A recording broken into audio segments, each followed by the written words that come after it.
Jadi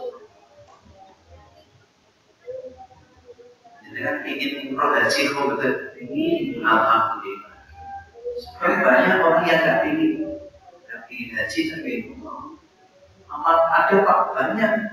Coba nanti panjenengan di masyarakat tanya sama seseorang, Bu, Pak, jenengan sudah daftar haji maupun tidak? Tanya begitu aja. Nanti jawabnya bagaimana? Kalau jawabnya, ya Allah, Pak Ustadz, saya ingin haji, doakan biar saya bisa haji. Itu ingin, orang itu ingin haji. Tapi kalau jawabannya gini, Bapak Ibu sudah daftar haji, boro-boro Pak Ustadz dan itu daftar haji, bunga. Laki-laki, orang ini. Jadi kalau nggak ingin jawabnya begitu. Punya orang yang nabi kurang, bumi pikir haji, itu nggak begitu. Ya. Karena yang namanya mampu berhaji itu tidak harus duitnya sendiri, Bapak Ibu.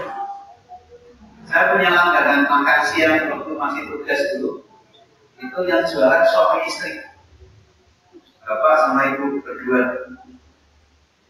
Satu ketika ibunya nggak ada. Ibunya diganti orang lain, istrinya itu diganti orang lain. Terus saya tanya, Pak, ini ibu kok nggak kelihatan sudah beberapa hari ini? Apa jawab suaminya? Istri saya sedang berangkat haji, Pak Ustadz. Apa jadinya namanya itu? Dibayari adiknya, dibayari sama adiknya. Berarti mampu apa betul? Yang ini aslinya. Aslinya tidak mampu, tapi kemudian mampu karena dibayari adik. Boleh nggak? Oh. Jadi haji itu mampunya tidak harus bayar sendiri, bisa dibayari oleh orang. Saya sendiri sudah 4 kali haji, tapi tidak pernah bayar. Karena dibayari sama KPIH Indonesia. Saya jadi pembimbing haji, dibayar sama KPIH. Sudah 4 kali. Kalau 1 kali 50 juta berarti sudah 200 juta. Tidak pernah bayar. Dan jadi seperti itu Bapak Ibu. Oleh karena itu, monggo Bapak Ibu, Pak itu cara koreksi. Apakah saya sudah mengamalkan Al-Quran dari aspek ibadah? 1, sholat. Yang 2, puasa. Yang 3, berinfak setiap dapat rezeki berapa persen? 2,5%. Kemudian yang keempat, ingin haji dan umroh atau haji dan umroh menjadi impian dalam hidupnya. Saya kira itu saja. Yang 2, insya Allah minggu terakhir. Ahad Pak. Lebarannya kan hari Senin. Kalau Senin Lebaran, nanti ini terakhir. Alhamdulillah. Tugas saya selesai. Mau diteruskan atau gimana? Apa pengalaman? Saya singkat aja ya. Yang ketiga, aspek muamalah. Aspek muamalah cara mengaturnya gimana? Anda sudah mengamalkan Al-Quran dari aspek muamalah apa belum? Cara mengaturnya 3. 1, berhubungan baik dengan orang lain. Jadi kalau dengan orang lain baik, berarti sudah mengamalkan Al-Quran dari aspek muamalah. Terus yang kedua, apa namanya? Kacata agar apa daripada sabar. Yang kedua, dalam persoalan ekonomi menggunakan hukum syariat Islam. Pokoknya soal ekonomi dengan pilih yang Islam. Misalnya, dengan kalau nabung duit ke bank konvensional atau ke syariah, pilih mana? Yang sesuai dengan hukum Islam yang mana? Yang syariah. Kalau jenengan masih senang ke konvensional, berarti muamalahnya belum bagus. aspek muamalah. Tapi Pak, saya dagang kan Pak, saya dagang. Kalau orang kolega saya transfer lewatnya Pak, tidak apa-apa, itu terpaksa. Terpaksa itu, tidak apa-apa. Hanya buka kantor regional dalam rangka untuk orang lain setor kirim duit. Dia tidak punya syariat. Di Amerika kan tidak ada bank syariat. Kolega Bandungan tinggalnya di Amerika. Kirim bank ke Indonesia dia tidak ada bank syariat di Amerika. Mesti kirimnya BNI Bank.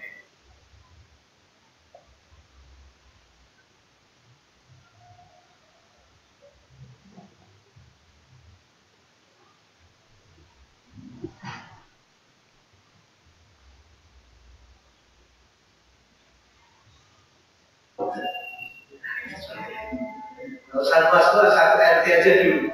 Nanti kalau satu RT sudah baru dikembangkan RT yang namanya peduli. Yang terakhir aspek akal. Apakah Bapak Ibu sudah mengamalkan Al-Quran dari aspek akal? 3 juga. Karena mengoreksinya 3. 1, membina diri menjadi orang yang semakin soleh. Membina diri menjadi orang yang semakin soleha. Jadi tambah tua, tambah soleh. Nah itu berarti sudah mengamalkan Al-Quran dari aspek akhlak. Ada nggak Bapak Ibu? Tambah tua, tambah semrawut. Buatan betul. Buatan yakin lagi betul jangan betul. Jadi tambah tua, tambah semrawut. Jadi itu tidak mengamalkan Al-Quran dari aspek akhlak. Itu satu. Yang kedua, hati dan lesannya tidak pernah kering berzikir dan berdoa kepada Allah Subhanahu wa Ta'ala. Setiap kesempatan astagfirullah, tidak pernah lewat dari ini. Karena kalau orang zikir kepada Allah pasti tidak maksiat, tidak bisa maksiat. Orang ingat Allah itu tidak bisa maksiat. Orang yang sedang maksiat pasti sedang lupa Allah, pasti. Paham? Maka kalau Anda ingin membentengi diri sendiri supaya tidak bermaksiat, maka selalu ingat Allah Subhanahu wa Ta'ala. Ingat mati, ingat Allah, insya Allah nanti tidak maksiat. Caranya begitu. Kemudian yang terakhir, ini yang tidak kalah pentingnya Pak, akhlak itu. Menjaga kehalalan rezekinya. Orang yang mengamalkan Al-Quran dari aspek akhlak betul-betul hati-hati di dalam mencari nafkah, mencari rezeki. Dia betul-betul cari yang halal. Kalau remeng-remeng dari bawah, apalagi haram. Jangan kerja di kantor. Anak kantor itu korupsi, jangan ngerti. Terus jangan dicek berarti. Memang coba ngomong, cek berarti. 3 juta. Ketuanya, pimpinannya korupsi 100 juta, anak buahnya 1 juta. Ini 1 juta ini akan apa halal? Akan dibawa pulang nopo disodakokan. Dimana 1 juta? Disodakokan tapi bagaimana? Disodakokan 500, yang 500 dimakan anak istri dan kita. Maka itu makanan haram. Nah, orang yang mengamalkan Al-Quran dari aspek akhlak, hati-hati soalnya begini. Kan kalau yang haram sudah jangan bawa pulang. Disodakokan saja. Dengan syarat jangan ngomong. Aku bisa kata ibu haram belum ngomong. Tidak boleh ngomong. Kalau ngomong ya tetap orang itu tidak boleh makan karena sudah tahu ini haram. Maka nggak usah ngomong. Ini wonten rezeki panjenengan kersa kok. Nah duit sudah rezeki Pak.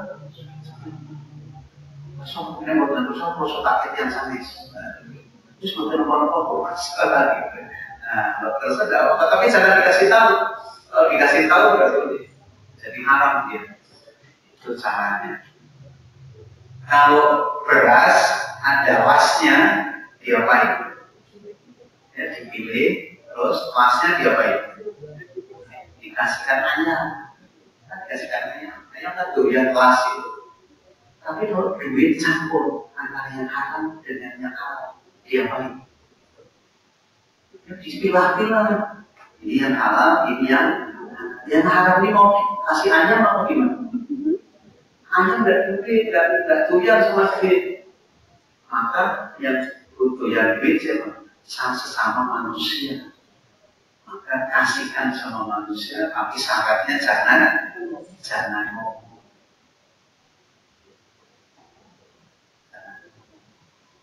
Dan sekarang sampai juta Pak.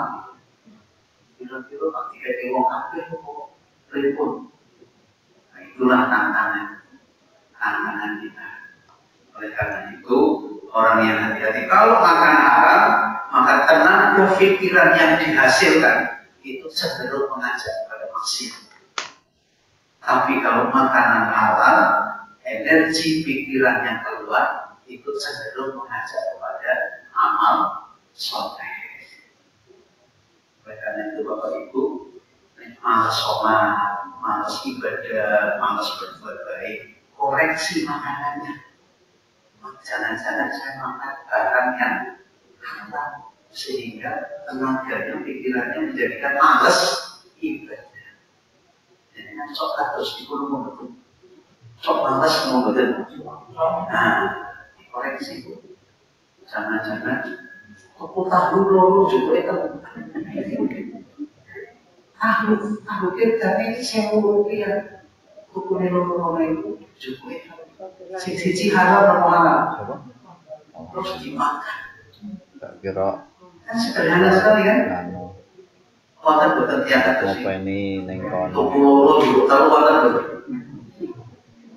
Tuku loro juga tahu sing betul rapor di sana gitu. Alhamdulillah ramah. Padahal cuma $1.000. Tapi kalau dimakan tetap halal. Saya jualan dari kecil, jadi saya ngerti. Namanya tukang nyolong, nanti. Sini lebaran itu Pak Juru naruh cukup. Soalnya si betul si mati rokok. Paham? Luar biasa. Padahal nggak seberapa harganya itu cuma 500, 1.000, tapi kok keder dengan 1.000 rupiah, keder dengan padahal itu hak. Nanti karena itu jaga betul, jangan sampai kita memakan barang yang haram. Itu saja Bapak Ibu yang bisa saya sampaikan. Mudah-mudahan Bapak Ibu punya bekal ilmu untuk bisa mengoreksi diri sendiri. Saya ini sudah pernah makan sudah pernah makan Al-Quran bukan hidupnya makan baik, makan mulia di sisi Allah dunia dan terima kasih atas perhatiannya. Mohon maaf atas segala kekurangannya. Billahi fisabilillah wassalamu alaikum. Wassalamualaikum warahmatullahi wabarakatuh. Mari kita lanjutkan sholat witir.